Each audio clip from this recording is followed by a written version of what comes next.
alumni of the Jindal School of International Affairs. My name is Arya Majumdar. I'm a professor and Dean of Admissions and Outreach at the OP Jindal Global University.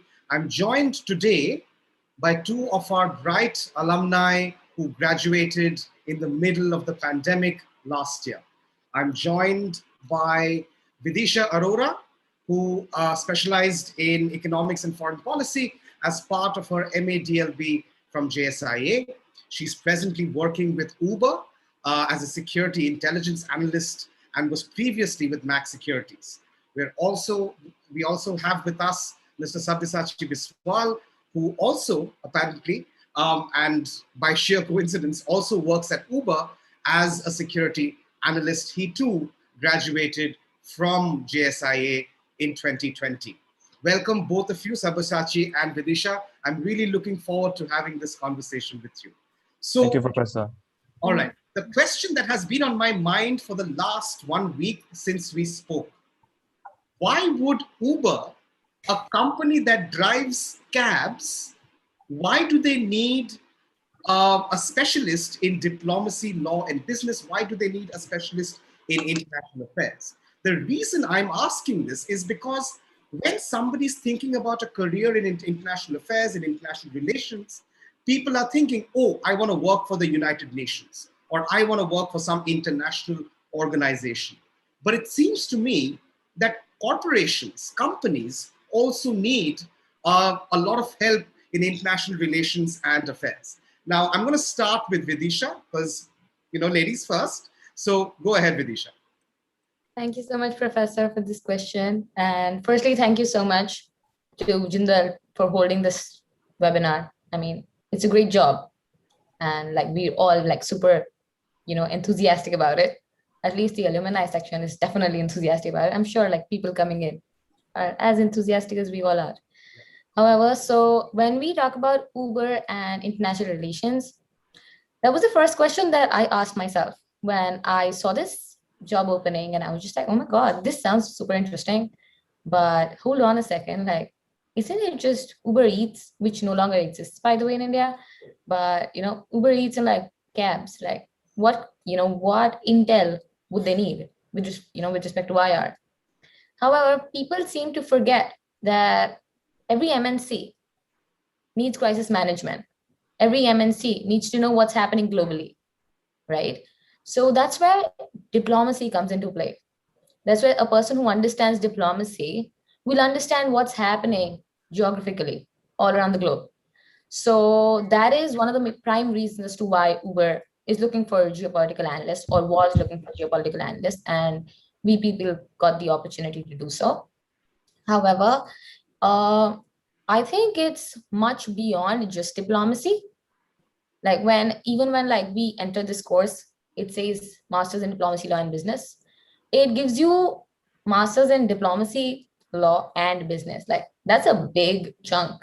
When I've given a ton of interviews, and every time the interviewee asks me, so isn't it a wide variety of, things that you have on your CV, like diplomacy, law and business, then you have a specialization in economics and foreign policy. Just what the hell, you've got so many qualifications. And this is something that even Max asked me. This is something that even Uber asked me. And this is a course that I think only Jindal provides all over India. All three things. I'll come back. So Vidisha, I'm really sorry to interrupt you. I'll come back to what the course is about and what the faculty is about. We'll come back there. But it seems to me that the role of a security analyst or an intelligence analyst is to gather information, make sense of it, and put it together in a manner that people can understand. Now, the consumers of that information are not just private citizens like you and me. It's also multinational corporations like the one that you work for. Sabyasachi, over to you. Is there anything you'd like to add to what Vidisha said? Right. Thank you, Professor. First of all, good to be back, even if it is virtually and even if it is in really challenging circumstances. But yeah, good to be back. We will do with what we have. So just to add to Vidisha, MNCs, especially like Uber, who are one of the most functional gig economy companies currently in the world, they have a lot of assets on ground, a lot of employees working for them, and they like work in cross-functional regions. They do not only work in India, but they do work in Middle East, they work in Europe, and so on and so on. So automatically, their assets, their on-ground operations, and their workers would need security, would need assurance of business, would need protection to their business. And as someone who reads international relations, diplomacy, law, and business, we have a thorough understanding of the geopolitical intelligence of a particular area, because that is our work. That is why we took up the course. So, under those circumstances, security and strategy, that is planning in a geopolitical region, becomes one of the most shining and bright examples of our pedagogy. And that shines when we apply as a security analyst in Uber. And this is why they also need our services in future. Right. So you're suggesting that when Uber has deployed its assets, its employees in a particular region, if there is going to be trouble in that region, let's say a revolt in one of the Arab countries, like we've seen over the last few years, the Arab Spring movement, or whether it's any other kind of agitation or protest, let's say the one that's happening on the borders of Delhi right now. So these companies will need that information and make decisions accordingly. All right. That's the first question, and I'm glad I got it out of the way. Why would companies need international relations and international affairs graduates? Wonderful. Now, so beyond that question, I want to start right at the beginning. So when you guys were thinking about careers in international relations, careers in international affairs, and you had something in mind, obviously. So what I'd like you to do right now, and I'll start with Sabyasachi, is that could you share what was on your mind when you were when you thought you wanted a career in international affairs? What were your options? And more importantly, why did you choose the Jindal School of International Affairs? Sabyasachi, over to you. Right. It's a pretty interesting story because, first of all, I come from a tier 4 city where engineering and doctors as careers reign supreme. They always have in India, and my case is no different. So I applied for a medical prep school.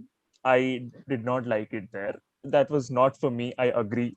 And after that, due to a series of very bad career and educational choices, I landed up as a BA in English. But still, somewhere deep inside me, I was pretty interested in international law, international organization, and international politics.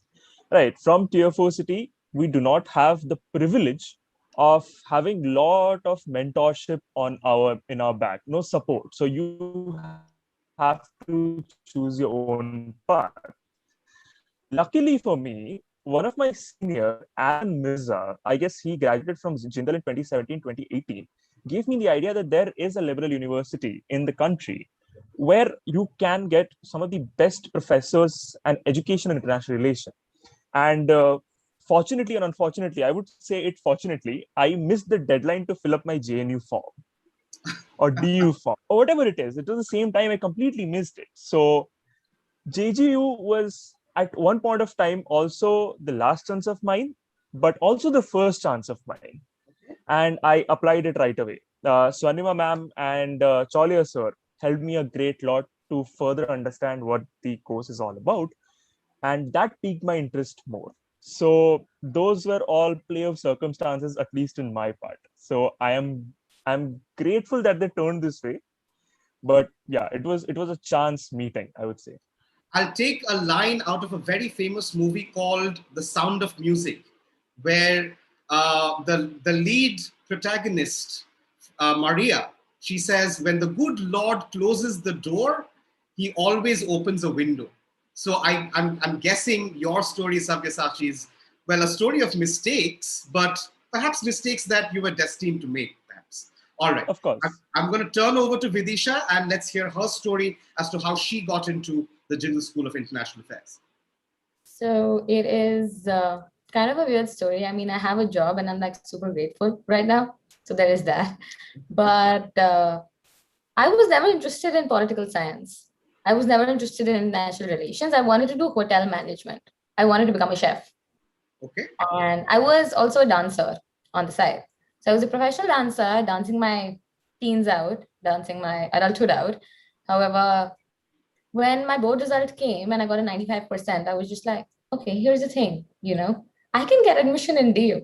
So Yeah. why go to hotel management? Like, I want to boast about it to my family members. That's exactly how like my mind played at that point of time. And I got into political science. Then I stopped dancing and I got into LSC for international relations, like my master's in international relations, and I got into Jindal. Okay. So LSC was the only college I applied to abroad at that point of time, which was I think in 2018. So, and when I got through that, I was just like, oh my God, London right now, it was just that I love my parents too much to like let go of them right now. And I didn't want to go because it was just attachment. And I was just like, okay, fine, Jindal is still near, because I was not a person who wanted to go into JNU because I'd already experienced the government college life because I was in DU. I already knew, how it plays out. And I knew that JNU is going to be different, but I knew that it's not going to be a lot of difference with respect to how government colleges work. So Jindal happened, and ever since then, it was just an uphill. Like it was just dynamic, and it made me flourish. Is what how I'm gonna put it as. Right. So I wanted to actually become a human rights activist when I joined Jindal, and things changed, and I became an economics and foreign policy. Wow. So here we have a CBSC topper. And I hate you, by the way, because I never came anywhere close to my 90s, way back when. Okay. Somebody who's gone to Delhi University, had a shot at going to the London School of Economics, and you chose Jindal over LSE because you wanted to be closer to your parents. Wonderful. Yeah. Wow. Okay, so I'm getting a few questions on the chat here, and we will deal with audience questions, and we will weave that into our conversation. And I think some of those questions are very, very poignant and very, very important questions that you might find a little difficult answering, especially the one about what it is like as a day-to-day job of a security analyst, right? But before we get there, I want to talk about, okay, so we've heard your story as to how you got into Jindal, what were the reasons, and what were the sort of incentives, disincentives, etc. Now, one of the things that we pride ourselves on is the quality of our faculty, and that's something that we keep talking about, right? The teaching methodology, what we teach, how we teach, the pedagogy, and so on and so forth. So back to you, Vidisha. What are academics like at JSIE? So for example, could you talk a little bit about the first year courses? And then perhaps you could talk about which elective courses or which optional courses you took up. Vidisha. Definitely. So my first semester, so I was a very studious person who used to like sit in the reading room. So by the way, guys, Jindal has a reading room, okay? Infrastructure later, but like Jindal has a reading room, which is like phenomenal. And I'm a person who like, I think Sabyasachi and I both used to like study a lot in the reading room. Like we used to love that place. So I was. By the way, I must hasten to correct you, Vidisha. Longer known as the reading room, it's the International Room of Flags. I think. Wow. That is so right? fancy. So it is a little fancy. So it's a very, so for our audience, it's a very large room that overlooks the flagpole, which is one of the beautiful views that you'll get of the campus. And in that room, you have each and every flag of each country with a huge symbol of the United Nations. Is it on the wall as well? Right. Yeah. So yes, that is a hotspot for studies, I guess. Yeah, and like, Vidisha, my apologies for interrupting. No problem. It was, I think, reading room gave light to college. Like that's how I'm gonna put it as. And I used to study everything before like my lecture because I wanted to be like, oh my God, I want to be a step ahead. So I remember my first class was in national relations. It was in national relations theory and praxis with Professor Deep K. Datta. And phenomenal professor, phenomenal course is what I'm going to say. I mean, we all come from, political science, history, English, background when we come into IR, or like there are lawyers who come, or like there are people who've done one postgrad and they're here for the second one and everything. But one thing that's there is literally whatever you've learned up till first day of college is literally out the window. Wow. And everything that you grasp in a lecture of in natural relations theory and praxis is just you should come with an empty mind to a lecture is what I'm going to put it as, because it is so interesting. And these like professors make you feel that, okay, fine, it's practical. It's not like you're just reading theory and it's not going to be applied practically. Like I remember people used to have simulation exercises after every 3 weeks. So these people used to actually, like professors used to actually give us like situations, and they used to tell us, okay, fine, how are you going to deal with this crisis now? Right. And which theory of international relations are you going to apply in this? Which was like super interesting. And I had never had this system of education in my life before. Then we had in natural economics, which is again, it used to be taken by a phenomenal professor called Professor Dipanshu Mohan. And that was one of, I think, my strongest points when I was in Jindal, because economics and I just go hand in hand is how I'm going to put it. So that was, I think, the most interesting class, because firstly, I knew everything in that lecture. So I was just like, oh my God, this is where I can ace it. But that was actually not it. The professor, so one thing about every professor in Jindal, they make the class so engaging that you don't feel like missing lectures. Because one thing, like even for like, people who are going to be joining for bachelor's or like masters, both parents have this one thing that I've noticed, that is, oh my God, our child is good, but like we don't know if he or she's gonna attend classes because it's a hostel. But what I realized was that professors make it so engaging and interesting. Like, even if it's the most boring subject, like I'm not a person who enjoys statistics. Okay. I remember my first few days, I didn't enjoy my statistics class. And later in life, like later in college days, when statistics got engaging, this is my second semester though, and I started loving stats. And this has never happened with me. I was really bad at math when I was a kid. So that was like something that Jindal made me realize was that you can fall in love with subjects that you found pathetic in college, school, or like in first like graduation time. So that happened. And then with respect to electives, that comes from your second semester for masters and like second year for like bachelor students. Electives are so the best part about Jindal, you get to choose electives from all across the field of work or field of education. So I remember in my second semester, I took up this course from law school, which was human rights law. It was actually refugee law, taken by Professor Murthy, who was a registrar, and he was a phenomenal teacher. And I remember studying under him, and I was just like, oh my God, now I want to do something with respect. Like I want to do something in this country for refugees. Like it just brings passion in you in class. Like every class used to just enhance my passion towards it. And so I took up law school elective. Took up liberal arts school elective. I took up an elective from JSGP, that's public policy school, that's global governance and public policy. Government and public policy.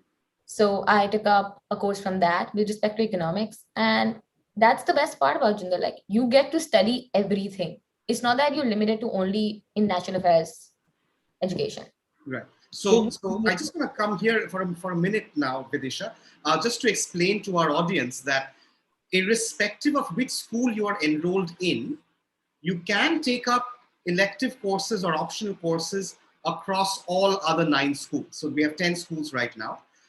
So for example, Vidisha, who was self-proclaimed to be interested in human rights, got to learn human rights and humanitarian law from the law school. What did you study from liberal arts school, Vidisha? It was psychology. One semester psychology. Right. So I'll have you know that I know you guys have graduated, but last semester in spring, we had about 300 odd electives in total, out of which 175 were cross-listed. Now imagine having to pick 1 or 2 subjects out of 175. But I'm going to ask the same question to Sabyasachi now. So Sabyasachi, What was your experience like in your first year courses, and what electives did you end up picking? Right. In my first year, as she said, in our first semester, we had the same elective: international theory and praxis, international economics, international organization and law, and statistics. The Professor Deep K. Datta Roy, who was taking up international theory and praxis, he was the guy who had immense knowledge on India's nuclear policy during Manmohan Singh times. He has written a book on it. So I'm saying this because you guys know what kind of professors we are getting. The professors who have not studied for a thing, but they have applied what they have studied for. So in turn, they are also inculcating their application so that you apply those theories in your professional areas. International economics, we had Professor Dipanshu Mohan. Word in Jindal goes by that he is Jindal's Amartya Sen. And he is. I mean, a guy like me who had zero knowledge in economics had amazing marks in economics, and that goes into his application of education in the. I was extremely well in international law and organization. Professor Sylvia Butega was taking that course. And I remember we had one guest lecture, Veselin Popovsky, Professor Veselin Popovsky. He is, if I'm not wrong, from the law school. And he is the guy who was Ban Ki-moon's close aide in the UN, and he was a dean of United Nations University, Tokyo. So you come from a background where you have no knowledge of IR, and then you suddenly become so acquainted with the course that you are taking classes from someone who has worked in UN, someone who has headed organizations in UN, and if you are lucky, you will get into direct conversation and argument about certain procedures of UN. So you are thrown into the world of IR with such limelight that you feel engaged. In second semester, which is also in the first year, I found out that I have a deep interest in Middle East, conflict and peace studies, and Indian electoral politics. Somehow, all the firebrand subjects in international relations today, I had interest towards them. Right. And I went ahead and I took a lot of courses in those. I guess in second semester, I had like 7 courses because I was so much smitten by the buffet that I had in front of me, the buffet of courses that I had in front of me. And there I came in contact with Professor Mohsin, who taught me Indian electoral politics. His application of Indian electoral politics is beyond par. He's a kind of guy who goes to the ground level, who does the work, and then comes up and teaches you. The research paper that I wrote for him are the benchmark of research paper I can ever write as a beginner. Later came Professor Rohi Dasgupta, who taught me Israel and Palestine politics, which also is one of my key areas of interest, Israel and Palestine politics. He shaped me. She gave me the contact all over India who are also experts in India and Palestine. And she also gave me the opportunity to take up a month and a half summer course in a independent research project in Israel, where I had to travel to Israel for a 1.5 month. So let me just come in for a minute here, Sabyasachi. So you're suggesting that because Jindal faculty have actually worked in the field, whether it's at the United Nations or it is in some other sort of aspect, that they have those contacts in the industry as well, which opens up doors for you. Of course, they do have. And the contact, they do not keep it to themselves. They imbibe those contact, the knowledge the contact have to their students whenever they require it. So it's not limited to classroom. Education flows around, knowledge flows around, even if you're out of classrooms. And if you have a little panache for grabbing that knowledge. So as like Dumbledore said, help will be provided to all of those who deserve it. So if you deserve it, if you ask for it, you will get the help. Right. In an earlier sort of conversation with alumni, others were saying that because some of the faculty members at Jindal are former diplomats. So, for example, Professor Amura, Professor Mohan Kumar, I know Professor Amura retired recently as the Syrian ambassador to India. Professor Mohan Kumar retired as the Indian ambassador to France. So one phone call and the Syrian embassy is open, right, for Jindal students. And what a great way to sort of engage with, let's say, Middle Eastern studies, and what better way to start than Syria. Wonderful. I'm going to stay with you, Sabyasachi, and I have a question which I had noted down. and which seems to be very, very related to a question asked by our audience, and we're slowly sort of moving into that direction, given that we're almost at the halfway mark.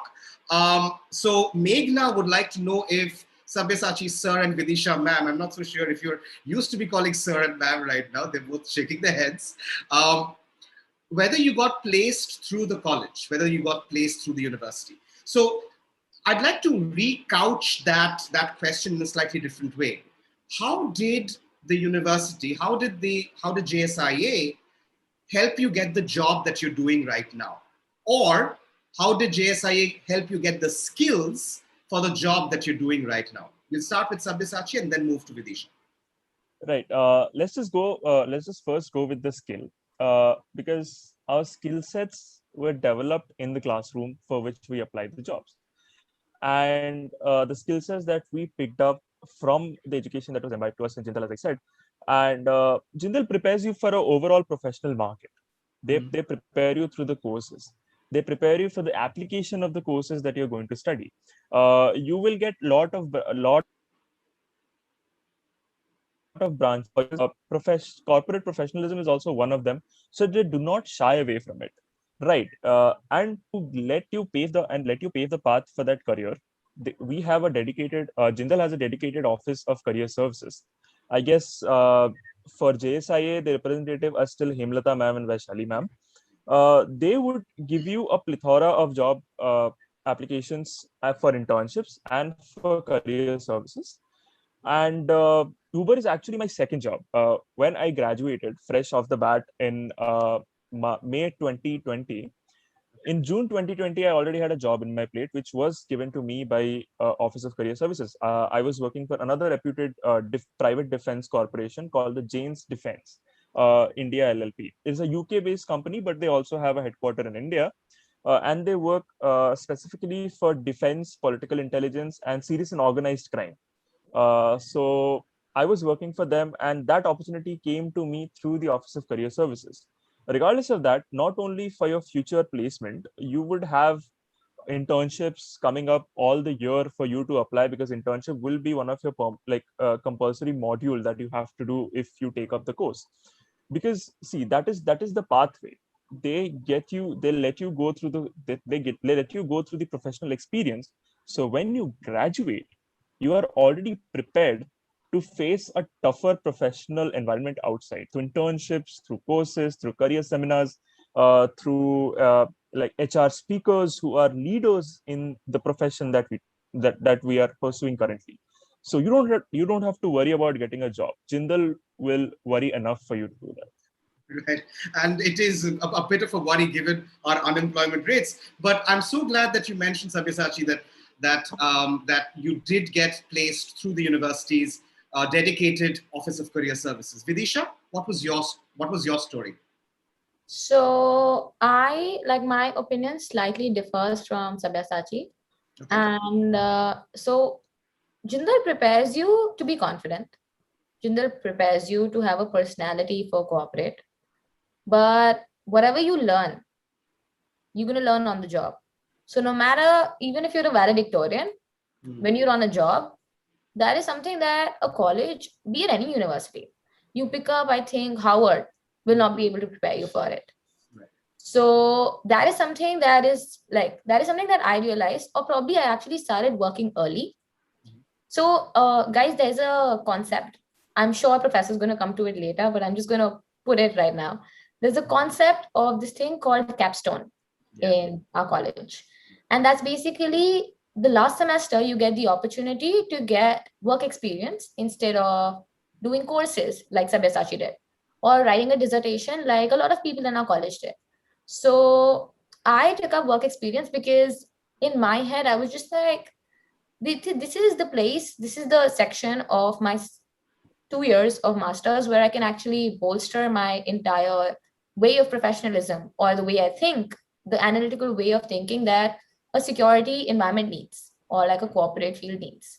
So that was just my way of thinking. People think in various of areas. Like people who did dissertation wanted to work for think tanks or wanted to get into academics. I wanted to get into corporate. So I went like, it's time that, I get my feet up And that is when Career Services Office came into play. They got me a capstone with MidCat. MidCat is this advisory based out of India. They've got three offices. One is in Bangalore, Delhi, and one is in Mumbai. So MidCat took me as like a person who would, do the capstone for 3 months with them. And I did it for 2 months. And by then I already got an offer from Max. So that was basically I was just applying. I was just on LinkedIn and I was scrolling through LinkedIn and I just applied to Max thinking that, okay, fine, what's the harm? Let's see what happens. Because I knew for a fact that MidCat, it also bases on how you perform in your internships. Because if you perform well in your internships, you know that you're going to get the job later, whenever you ask for it. And that is one thing that Jindal students are known for, is that they're so confident, they're so professional. That's because colleges trained them to be like that. And so no matter, even if you're like, not that great at work, but if you're like super professional and you're super enthusiastic and hardworking, you know that if you, come back to the organization asking for a job, they might reconsider and they might give it to you. So Max was literally like by fluke. And Max is basically a part of the Israel intelligence. That's Mossad. So that's how things started growing for me. So wait, hang on a minute, Vidisha. Are you suggesting that you had the opportunity to work with the Mossad? I'm not suggesting anything, Professor. And see, like, it's just put me in an off spot. But I'm just going to say that I'm not going to suggest anything here. But what I'm saying is that Max, like, Jindal builds you in such a way, like your personality in such a way that things just automatically start looking up for you. Right. Like with Max, this happened and I left Max, literally 20 days back. Like it's just been 20 days for me in Uber. And Max was brilliant. Like I love that company and I would go back any day. Right. It's like that. But you need to grow up and like you need to grow out of it. And when you get a better opportunity, you catch it. Right. So that helps, definitely. So we've got two very different stories here. One story from Sabyasachi, where he says how the Office of Career Services helped him get that job at Uber. And here we have Vidisha saying she was in the middle of a capstone project, which is a prolongated internship or a on-the-job training, as you might want to put it. And just for a lark, she decided to apply and it just fell into her lap. Now, I'm going to stick to that question that I asked earlier. And I'm going to sort of weave in an audience question over there. Shubham Sharma asks, can you describe the role of a security analyst, like day-to-day work? Don't give us information for which we will have to be killed, but keep your confidentiality. But what is it like? What is a day in the life of a security analyst like? Let's start with Sabyasachi and then Vidisha. Right. One sentence answer would be not mundane. Not mundane. Okay. Not mundane. Interesting. You have to be on your toes. As a security analyst, you are responsible for safeguarding assets and on-ground operations of a certain company or a certain MNC. So be on your toes, be on the lookout. That is some phrase we use in Uber also. So Vidisha would know. It just sounds very espionage-ish. I mean, you have to keep your eyes wide open, eyes at the back of your head, stay alert. I don't know. Maybe. I don't know. So, right. Guys, so to the audience, as you can see, that Sabyasachi and Vidisha are letting on very, very little and keeping most of their secrets to themselves. All right, go ahead, Sabyasachi. Right. And as Vidisha said, I did not do courses in the fourth semester. I also did a capstone with a public policy advocacy firm called CAS India, where I closely worked with some ministers in the Indian Parliament, who also I cannot name, and very big companies from the petroleum and the tourism agency. Right. So, yeah, you get the skills on your own, you get the skills while on your job, but to get the path, Jindal has the services for your needs. So yeah, that's about it. But to get deeper into security, what a security analyst does and what's his day-to-day work, I might have to tender my resignation and then I can answer your question. I wouldn't want you to do that at all, Sabyasachi. I want you back here next year as well. But go ahead, Vidisha. So, security analyst, like the word states, security.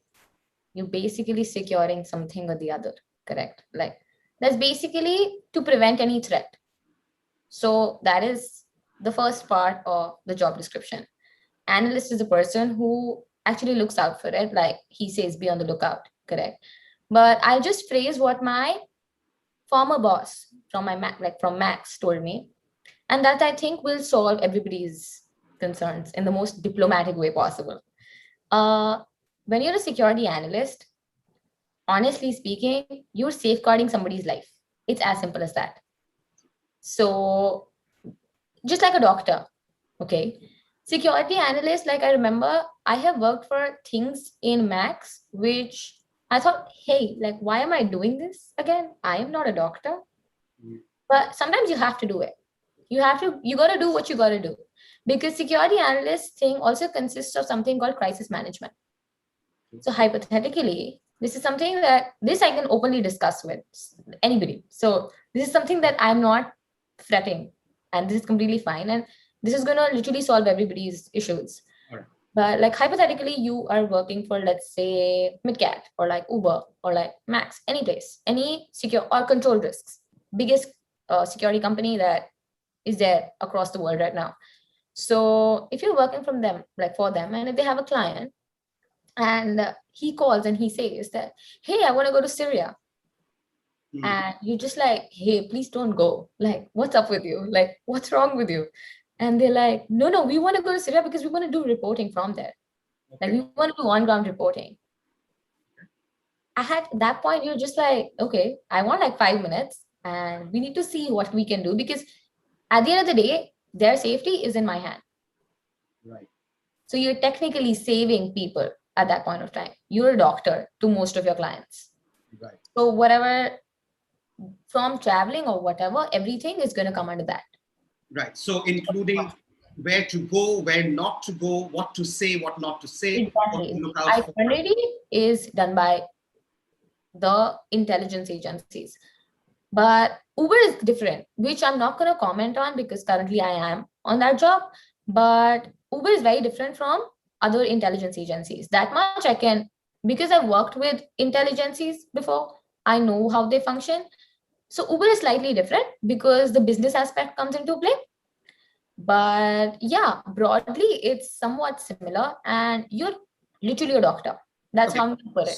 So I'm going to stick with the same kind of, same area, and I'm going to deal with a couple of questions that the audience has given us. We've got Mehek Bhanu Marwaha asking us, what is the average pay package for a security analyst? Now, I have no intention of getting you guys to disclose what your pay package is. If you can let us know which city you're staying in and whether you lead a comfortable life, I think that should be enough. Vidisha? Yeah, so I am currently in Delhi, but when I was working for Max, I was in Mumbai, which is expensive. I'm just going to put it like that. It is, I think, one of the most expensive cities I've stayed in India. Okay. And Uber is in Bangalore, by the way. But right now, due to the pandemic, we are saving a hell lot of money. But let's just keep it that way. Right? We all are. We're just sitting at home working. We're doing our due diligence, but we're getting a lot of money and we're saving it. We're getting a lot of money and we're saving it. Don't put it in cryptocurrency, guys. Okay, so Sabyasachi, over to you. Right. Same as Vidisha, I'm working from home, so saving a hell lot of money that way, hell lot of house rent. And for some time, I would like to keep it that way enough. But it's a very vague trajectory. But I would put a finger at a numerical. It is somewhere between 4 to 11, depending upon what company you're working. Right. But it's between 4 to 11. And lakhs per annum and not anything else, right? No, that's lakhs per annum. 4 to 11 LPA, maybe more. I have not seen anyone giving security analysts more. But if you find anyone, do let me know. All right. Yeah, Good I one. Good second one. that. Like I'm literally following what Sabyasachi is saying here. I second that. You second that? All right. Yeah. Okay, great. I've got a couple of other questions that I had, and then we'll go back into audience questions, and maybe we could weave some in as well. All right. So we've got, a couple of questions. One from Sabrina, one from Vedant.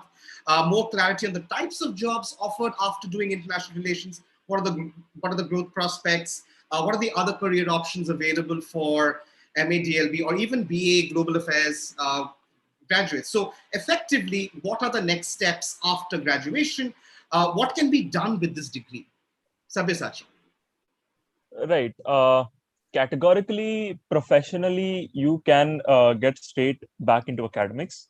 You can apply for JRF NET, apply for a MPhil, apply for a PhD, go abroad, because Jindal does give you enough credibility to go abroad. If you're a student of Jindal, you always have credibility in your pocket to shine as an applicant to go abroad. After that, you can apply for jobs in NGOs, ONGOs, and sorry, INGOs, which is international NGOs, and think tanks.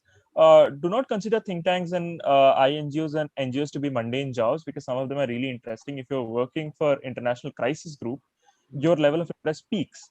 If you're working for Center for Land and Warfare Studies in India, which is somehow attached to the Indian military, your interest peaks, your salary peaks, your career and your contact peaks.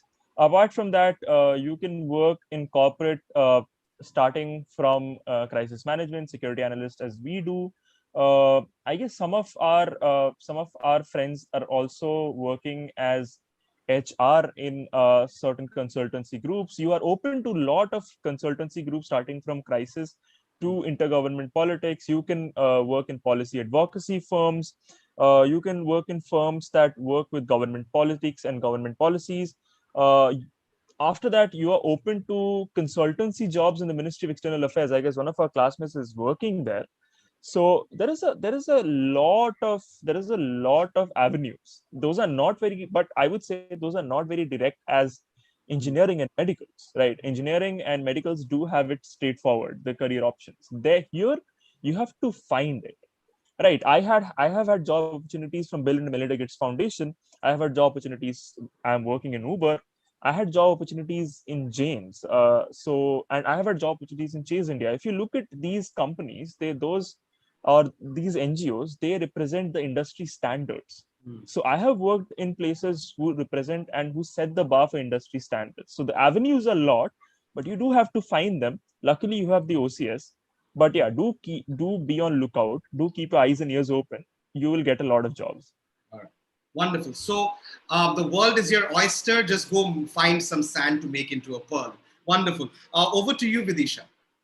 Yeah. So as like I was just reading the question and it says that anything other than security analyst, civil services, and academics. Great. So well, what does that leave us with? One is, okay, you can work for embassies. This is something that just came in my head because one of my friends did her international relations from Yale, and she came back because of the lockdown, because of the pandemic that hit, and now she's working for this beautiful US embassy, and she is doing phenomenal because they honestly need a lot of crisis management, right?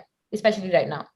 So there is that. Then you can work for command centers, not as a security analyst, but as an operator.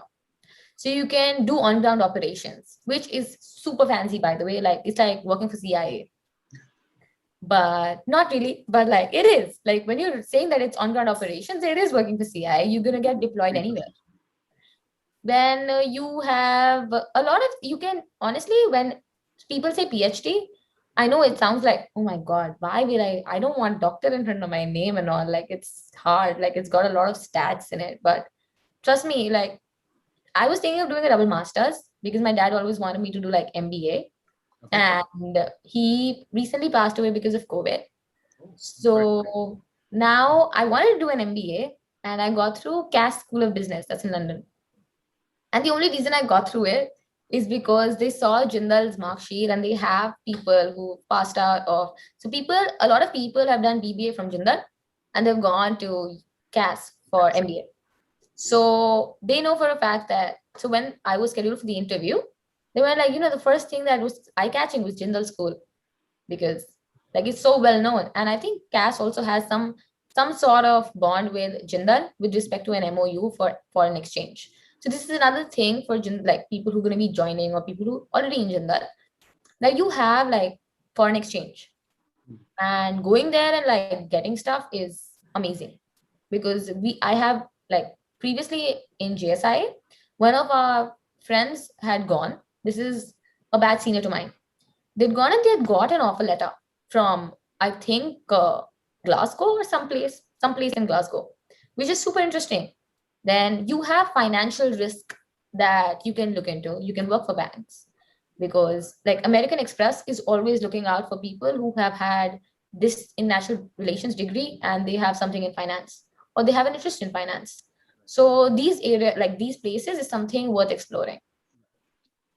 Okay, so again, very similar to what Sabyasachi mentioned, is a fairly wide range of options available to people with an interest or a background in international affairs. Now, the CAS Business School, of course, is one of the most prestigious business schools, in the world. It's part of the City University of London, and yes, we do have a partnership with them.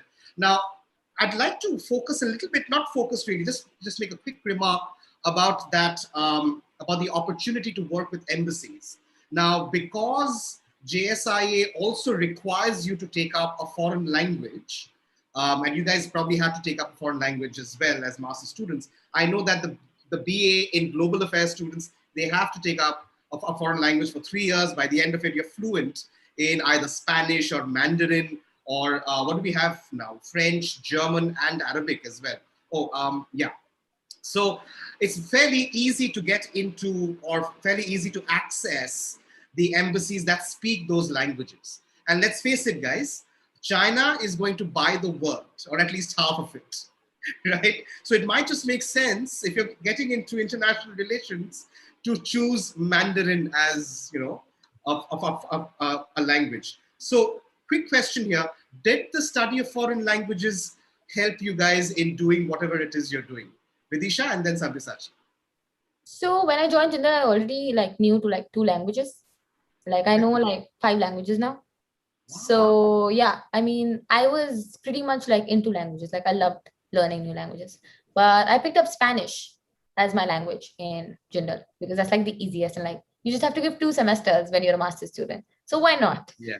And yeah, I mean, whenever somebody from like the Latin America team has asked me, like when I was in Max, that hey, V, can you please translate this because it's in Spanish? And I'm gonna be like speaking, or like, if there's a client who just speaks Spanish, I'll just be like, yeah, hey, tell me what is it about? And like he would speak in Spanish and I would translate it to my boss. Okay. So yeah, it's definitely handy. Has no idea who would say no habla español, right? So all right, over to you, Sabyasachi. Right. I did not have that much interest in language as Vidisha has. I can barely speak some German and some Welsh. But in Jindal, I took up French as a foreign language subject. I guess I am pretty thorough with it. Still broken, but I am again going ahead with learning Spanish a little bit. Okay. But yeah, I mean, I have not had any application where I have to use my foreign languages. But if you are studying for international relations, you will have aspirations for going abroad, or maybe working for UN.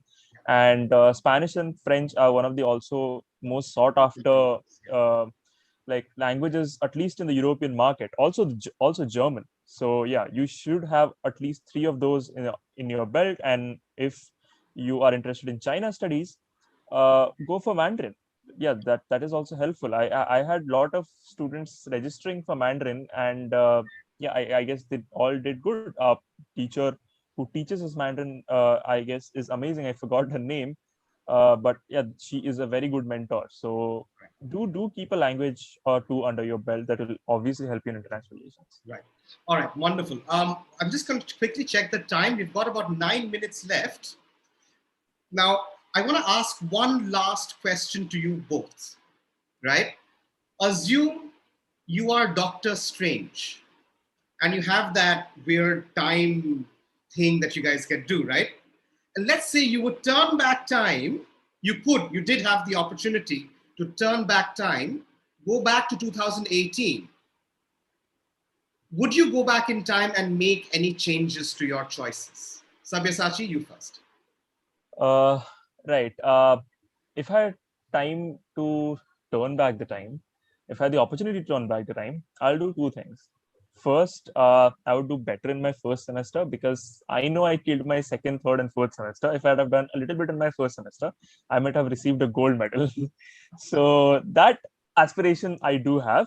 Right. And second, maybe would have changed something for the world so that I could have got a graduate, like a convocation, because I never have really got a convocation in my entire life. And Jindal was my only shot at convocation. So I Right. would have got myself a convocation. So those two. So Sabyasachi, I will tell you this, and this has been at the top of our minds and the senior management of the university. After all this is over, we'll just come back to campus and we'll have a huge party, right? Or Pauri, as you guys call it nowadays. So yes, we will have a formal convocation for you guys as well for the 2020 batch, it looks like the 2021 batch as well. But I want to ask the same question to Vidisha. Vidisha, if you had the ability to turn back time, would you go back in time and change anything? No, that's No? simple. That's it. I wouldn't. I mean, I think I've done everything to the best of my ability. And I think that's one thing that I follow by till the time you can do, like till the time you think you've done everything to the best of your ability. And there's nothing further like that than that you could do. I am just happy and satisfied with it.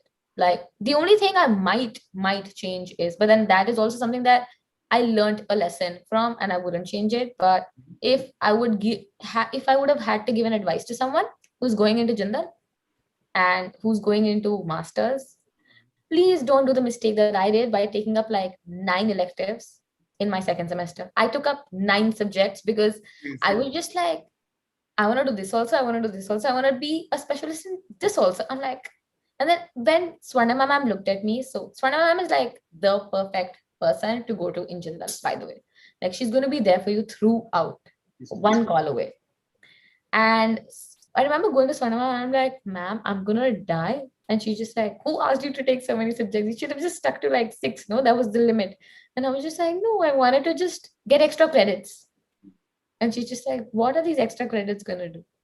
Not that I messed anything up, but it was an experience in its own self. But it's literally like, beating your own self, quite literally, because you don't have time for yourself then.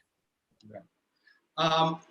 Just so that everybody's on the same page, and I know you're referring to Swarnima ma'am, etc. Swarnima is the executive officer for the school, for the Jindal School of International Affairs. So audience members, if you're listening, you get access to this wonderful lady called Swarnima only after you start classes, not before. All right. I have a couple of other questions that I just want to quickly deal with, and I can deal with them without having to turn to either of our panelists.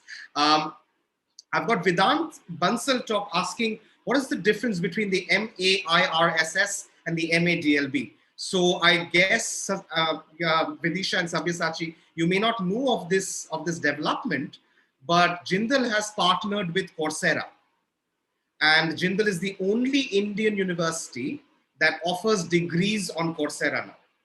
Other universities have partnered, but they're only certificate programs or diploma programs. So we're now offering 3 postgraduate degree programs, the MA in International Relations, Security and Strategy, which is the equivalent of the MADLB. We're offering an MA in Public Policy, very similar to our Government and Public Policy School, and an MBA in Digital in data business analytics. So the difference between the MA in International Relations and the MADLB, the content more or less remains the same. What is different is that, as Vidisha pointed out, as Sabyasachi pointed out, while the faculty members are more or less going to be the same, more or less, you will not have access to the plethora of optional courses that you have on campus, right? So on campus, you have 175 courses that you can opt from, which leads to people like Vidisha taking up 9 courses and then dying a slow death over the semester in the process. So you don't get that on an online. So you do get some electives. Sorry? I'm so good and jealous. Like, You're like why can't we get it? Like, why don't we get it? Like, I'm very jealous. right. So that's one difference. The second difference is that you will not have to do a foreign language. Third difference is that you will definitely not get access to our career services office if you're doing the online course, right? So that is something that is entirely to do with Coursera, and we don't have any access to there's no access from the online course to capstone projects or to the Office of Career Services. There's a question that is on everyone's mind. Should we expect on-campus lectures from August onwards, right? Up until March, we were seriously considering opening up the campus. Up until March, right? We had expanded our health center. It now has a flu ward. It has ventilators. It has oxygen cylinders for our own staff and faculty use, which has been used in emergency situations. But we still live with a hope that we will have on-campus lectures from August onwards. But seeing what the situation, the ground reality situation is, and not just the official numbers, it's numbers coming in from economic models, not just in India, but across the world. That hope of opening up in August is slowly dwindling. There is a reason why the Prime Minister himself said, well, no board exams. There's a reason for that. There is a reason why Delhi University, Ambedkar University are right now scrambling to try and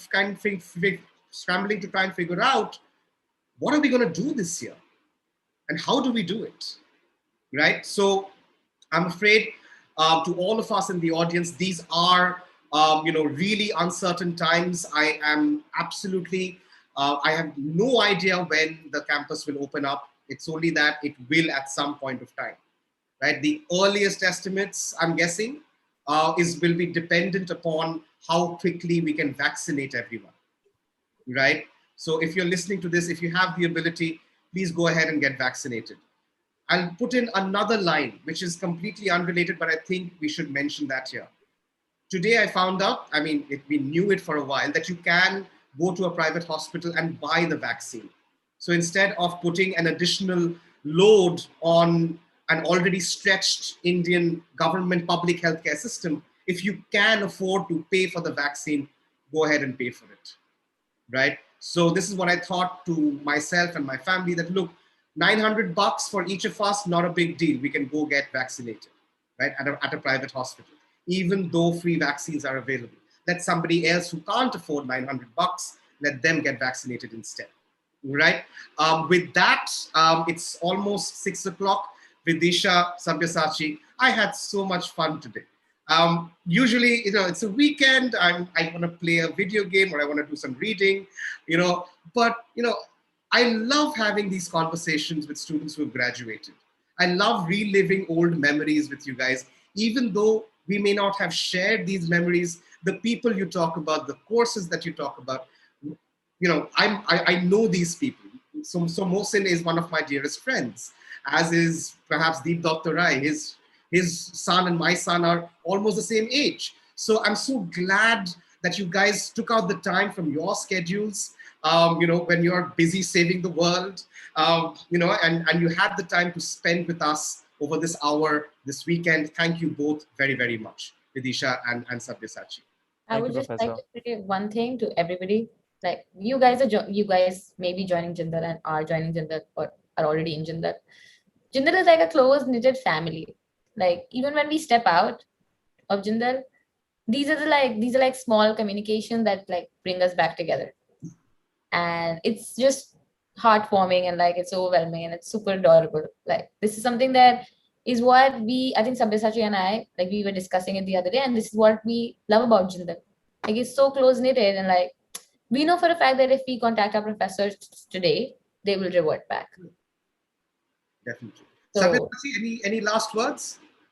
Right. Yes. So a lot of the prospective students and the new students who have taken up courses in Jindal and they're in the first semester, they connect with me in LinkedIn. Okay, and they ask me a lot of questions. And one of the questions that I get the most is Jindal worth it? And I always tell this to them that Jindal is as good as you make it. Right. Any educational institution is as good as you make it. You will have all the resources. Our library is, I guess, I loved the library. The repository is huge. It is extremely huge. And the professors are friendly. The professors are reachable. The professors have a bandwidth to listen to every educational query that you have. So, but the only thing that you as students have to do is you do not sit around thinking that somebody is 24/7 delegated to give you the knowledge that you require. You have to get up from your seat of comfort, knock on every professor's door and ask them, hey, do you have anything new to teach us today? So you do that.